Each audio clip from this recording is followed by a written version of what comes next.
speaking of human drama, I'll just touch on a few. The Giudice's legal drama on Housewives. Right. How is what they're going through now and the indictments and going to jail going to impact the franchise?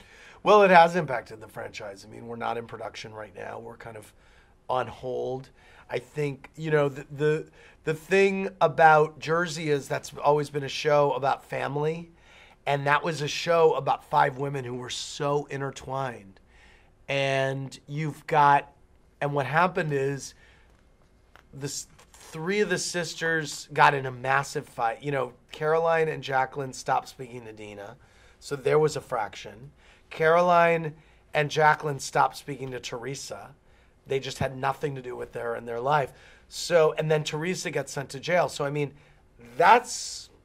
where do you go from there? You bring in new women. So we're really figuring that out. Yeah. We're really figuring that out.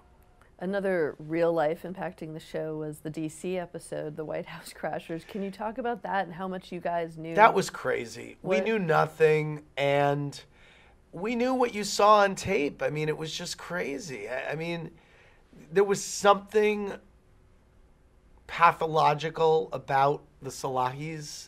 And we were so excited about the Real Housewives of DC. We were telling a different story.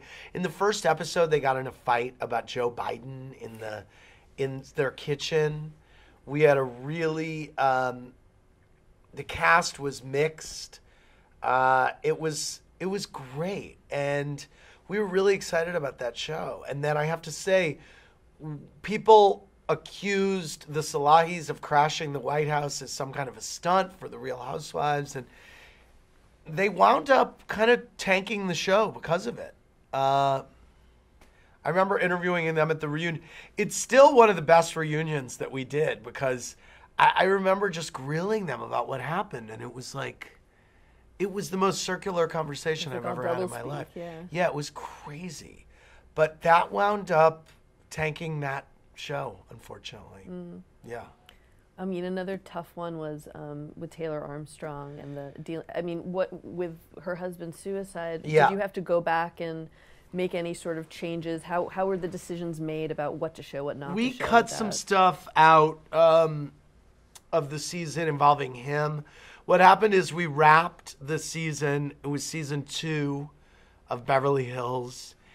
And we wrapped it, and an ongoing story was that Taylor was in a horrible relationship, that it was revealed or whispered about was maybe a little abusive.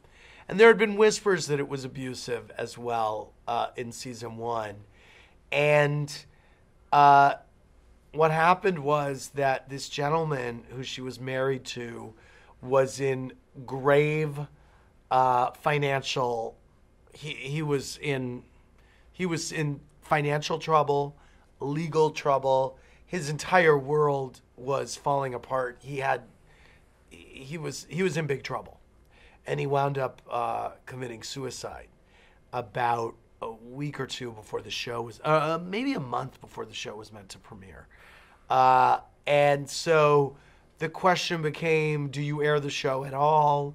What do you air of him? Lots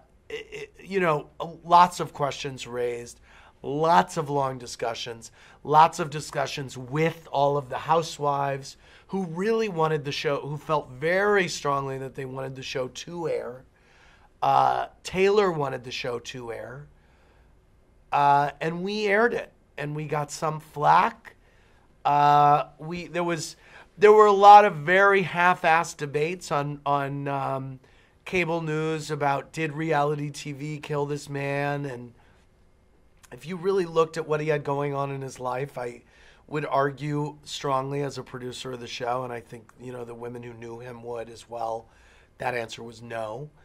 And that was also, I think, one of the reasons that we all felt so strongly that we should air this. This was actually, one thing about life is that it's not, there can be a pretty package, but it's what goes on inside it is not always pretty. And that's certainly what we found there, and we found it countless times.